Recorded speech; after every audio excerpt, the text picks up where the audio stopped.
목적이 이끄는 삶 9번째 시간으로 하나님을 미소짓게 하는 것이라는 주제의 말씀을 나누도록 하겠습니다. 민수기 6장 25절의 말씀은 하나님이 너희를 향해 미소짓기를 원하노라 라는 말씀입니다.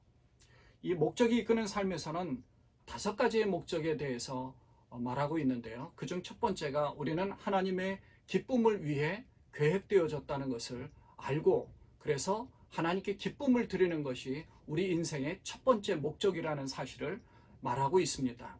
그래서 지난 시간에는 하나님이 기뻐하시는 것이 바로 예배하는 것을 말하고 있고요.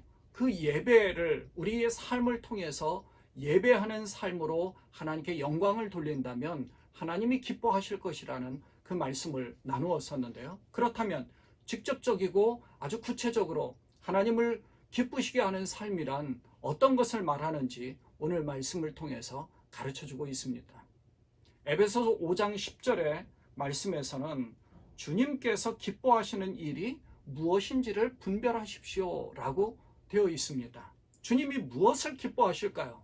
예배 드리는 것을 기뻐하시고 예배의 삶을 사는 것을 기뻐하시는데, 그러한 삶이 과연 어떠한 삶인지를 분별해야 한다는 것입니다. 오늘 공부할 이 목적이 이끄는 삶에서 여기서는 예를 들어서 설명한 사람이 바로 노아입니다. 노아의 때는 온 세상이 죄악으로 가득 찬 상태였습니다. 모든 사람이 하나님을 기쁘시게 하는 삶이 아니라 어느 누구도 하나님을 기쁘시게 하는 삶을 살지 아니하고 자기만을 위해 살았습니다. 어느 누구도 하나님이 인정할 만한 사람이 없었던 겁니다. 창세기 6장에 보면 사람들이 땅 위에 늘어나기 시작하면서 사람들이 타락한 그러한 모습이 나오는데요. 창세기 6장 5절부터 주님께서는 사람의 죄악이 세상에 가득 차고 마음에 생각하는 모든 계획이 언제나 악한 것뿐임을 보시고서 땅 위에 사람 지으셨음을 후회하시며 마음 아파하셨다. 이렇게 되어 있습니다.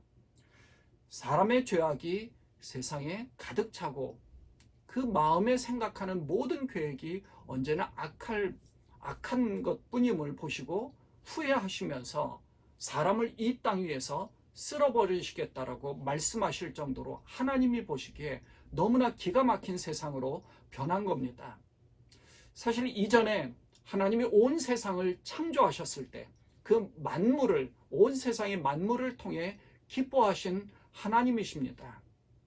그리고 이 지구에 사람이 살 수 있는 환경을 조성하신 뒤에 사람을 창조하셔서 사람이 온 세상을, 이 세계를 다스리면서 관리하는 것을 보시고 흐뭇해 하시면서 미소 지으셨습니다.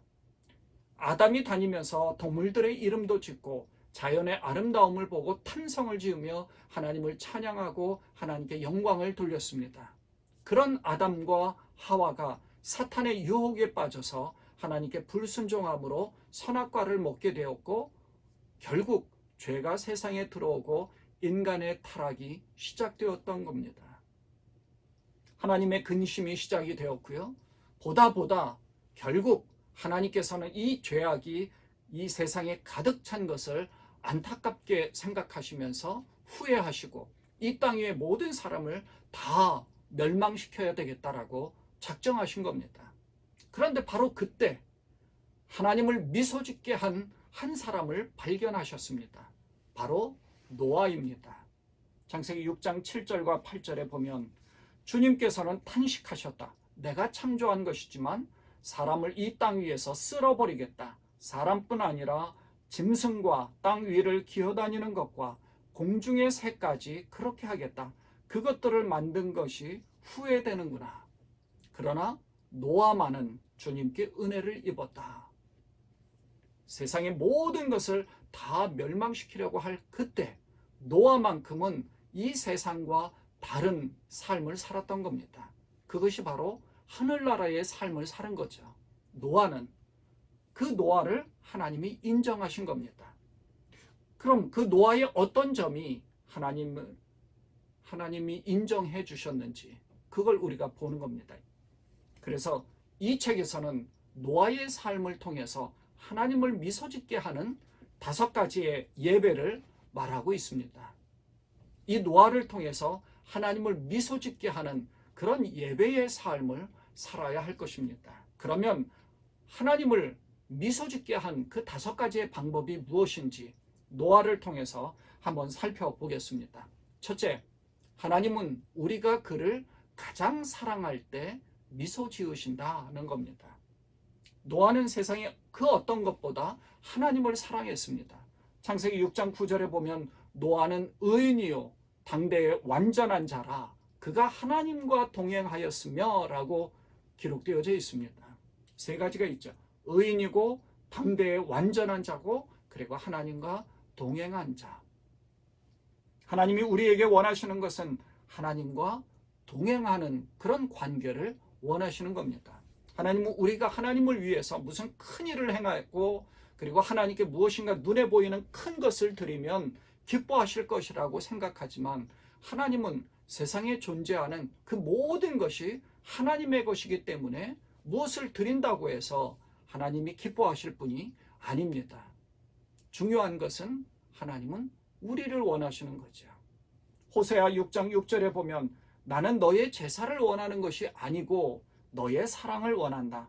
나는 너의 재물을 원하는 것이 아니고 내가 나를 더 알기를 원한다 라고 기록되어져 있습니다. 이 구절을 보면 하나님은 하나님께 재물을 드리면서 예배하는 그 제사를 원하는 것이 아니라 하나님을 사랑하는 마음으로 하나님을 더 알아가는 것, 곧 하나님과의 친밀한 교제를 원하신다는 것입니다. 마태복음 22장 37절과 38절에서는 예수께서 가라사대 내 마음을 다하고 목숨을 다하고 뜻을 다하여 주 너의 하나님을 사랑하라 하셨으니 이것이 크고 첫째 되는 계명이요 라고 기록되어져 있습니다. 여러분, 갓난 아기를 바라보는 그 엄마는 그 아기가 방긋방긋 웃으며 엄마를 쳐다보면 그 자체로 그저 즐겁습니다. 그 아기가 엄마를 위해 뭔가를 해야 하는 것이 아니라 그저 엄마를 바라보고 웃어주는 것만으로도 엄마는 기분이 좋고 미소를 짓게 되는 것이죠. 이것이 엄마의 사랑입니다. 하나님의 사랑이 바로 여기에 있습니다. 우리가 하나님을 바라보고 웃어주며 하나님으로 인하여 즐거워할 때 하나님이 미소 짓는 겁니다. 그것이 바로 사랑입니다. 하나님의 사랑. 우리는 하나님을 바라보고 하나님을 사랑하는 것만으로 하나님이 미소 짓게 그렇게 만들어야 한다는 것을 기억해야 합니다. 둘째, 하나님은 우리가 당신을 온전히 신뢰할 때 미소 지으신다는 겁니다. 노아가 하나님을 기쁘시게 한 2번째 이유는 그가 전적으로 하나님을 신뢰했다는 사실입니다. 도저히 이해되지 않는 그런 상황 속에서도 그는 하나님을 신뢰했습니다. 히브리서 11장 7절에 보면 노아에 대해서 이렇게 기록합니다.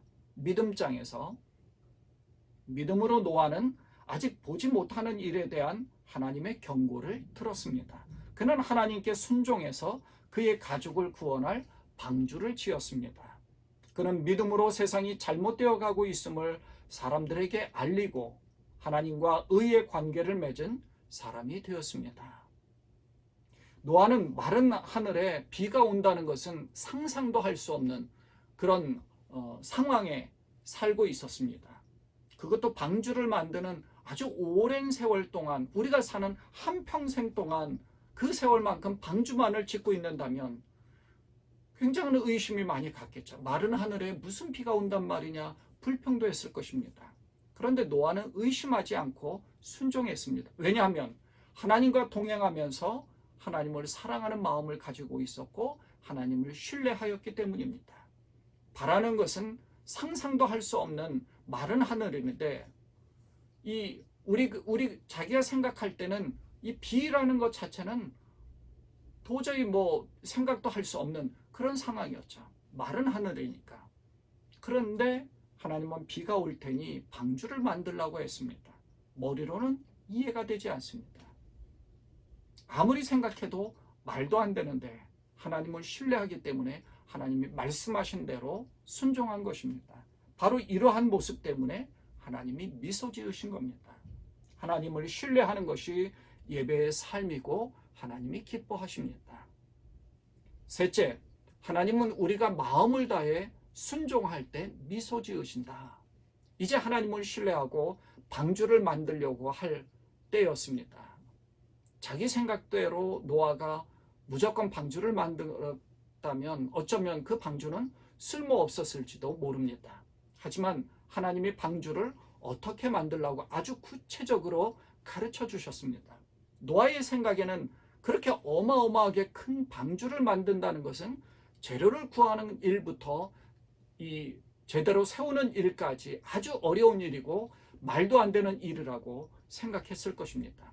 생각해 보십시오. 방주에 세상에 정결한 짐승의 암수 7쌍, 그리고 다른 동물들은 2쌍씩 모든 동물들이 다 방주로 들어와야 합니다. 그 어마어마한 많은 동물들이 다 들어와서 함께 살아가려면 그 방주가 얼마나 크겠습니까? 우리가 생각하는 조그마한 배가 아니죠. 하지만 노아는 하나님을 사랑하였고 하나님과 동행하면서 하나님을 신뢰하였기 때문에 당연히 그대로 순종해야 한다고 생각했을 것입니다. 이 책에서 이렇게 기록합니다. 전 세계를 뒤엎은 홍수에서 동물들을 구해내는 것은 운송 방법과 그 외의 구체적인 사안들에 많은 신경을 써야 하는 일이었다. 모든 것은 하나님이 처방해 주시는 대로 이루어져야 했다. 하나님은 노아야, 내가 원하는 대로 아무 배나 지어라, 이렇게 말씀하지 않으셨다. 하나님은 방주의 실을 동물 각각의 수뿐만 아니라 방주의 크기, 모양, 그리고 재료까지 세세하게 지시하셨다. 성경에 나타난 노아의 반응은 이러하다. 노아가 그와 같이 하되 하나님이 자기에게 명하신 대로 다 준행하였더라. 새 번역은요, 이 구절에 대해서 이렇게 번역합니다. 노아는 하나님이 명하신 대로 다 하였다. 꼭 그대로 하였다. 네, 꼭 그대로 하였다고 기록하고 있죠. 노아는 모든 일에 자기의 생각을 반영시키지 않고 하나님이 말씀하신 대로 그대로 순종했습니다. 그런 노아를 하나님이 기뻐하시는 건 당연하지 않겠습니까? 진심으로 하는 순종은 기쁜 마음으로 열심을 가지고 하는 것이다. 성경은 이렇게 말한다. 기쁜 마음으로 순종하라. 이것이 다윗의 자세였다. 주님, 제게 무엇을 해야 할지 말씀해 주십시오. 그대로 하겠습니다. 제가 사는 동안 진심으로 당신께 순종하겠습니다. 네, 다윗이 이렇게 고백하고 순종하였습니다. 주님이 원하시는 것은 바로 이렇게 즉각적으로 순종하고 그 말씀하신 대로 행하는 것입니다. 네 번째, 하나님은 우리가 계속해서 하나님을 찬양하고 감사드릴 때 미소 지으신다. 마음으로부터 우러나오는 그런 감격과 감동으로 찬양하고 감사를 전할 때 그것만큼 기분 좋은 일이 어디에 있겠습니까? 노아는 바로 그런 모습이었습니다. 목적이 이끄는 삶에서 이 내용을 이렇게 했습니다. 노아는 찬양과 감사의 마음으로 살았기 때문에 하나님을 기쁘시게 했다. 세상에 그 누구도 하나님을 예배하지 않았을 때 노아는 하나님께 예배드렸고, 홍수에서 살아남은 이후 그가 가장 먼저 한 행동 또한 산 제물로 하나님께 감사드린 것이었다. 성경은 이렇게 말한다. 노아가 여호와를 위하여 단을 쌓고 모든 정결한 짐승 중에서와 모든 정결한 새 중에서 취하여 번제로 단에 드렸더니. 노아의 이러한 모습을 보면 홍수 이전에도 하나님을 찬양하며 감사하는 삶을 살았고, 그리고 하나님과 동행했을 것이고, 홍수 이후에 방주에서 나오자마자 한 일도 가장 먼저 단을 쌓고 번제를 드리며 하나님을 찬양하고 경배하며 영광 돌린 것입니다. 하나님은 이런 노아를 기뻐하신 것입니다. 다섯째, 하나님은 우리가 능력을 사용할 때 기뻐하신다. 하나님은 인간을 창조하실 때 로봇이나 인형으로 창조하시지 않으셨습니다. 인간이 자유롭게 자기 의지를 가지고 하나님을 인식하면서 자기의 능력대로 세상을 살아가는 것을 보고 하나님이 흐뭇해하시고 미소 짓고 기뻐하셨습니다. 만일 우리의 자녀들이 엄마가 하라는 것만 하고 시키지 않으면 아무것도 하지 않고 가만히 있는다면 그 자녀를 누가 좋다라고 기뻐하겠습니까? 엄마가 부탁하고 시킨 일을 할 뿐더러 그 외에 시키지 않은 일도 자기 할 일을 잘 해 나간다면 그게 참 기쁨이 되는 거죠. 우리가 성경을 읽고 교회에 가며 기도하고 믿음에 대해 이야기하는 것과 같은 영적인 활동을 할 때에만 하나님이 우리를 바라보며 기뻐하실 것이라고 생각할지도 모른다. 그리고 하나님이 우리 삶의 다른 부분들에 대해서는 관심이 없을 것이라고 생각할지도 모른다.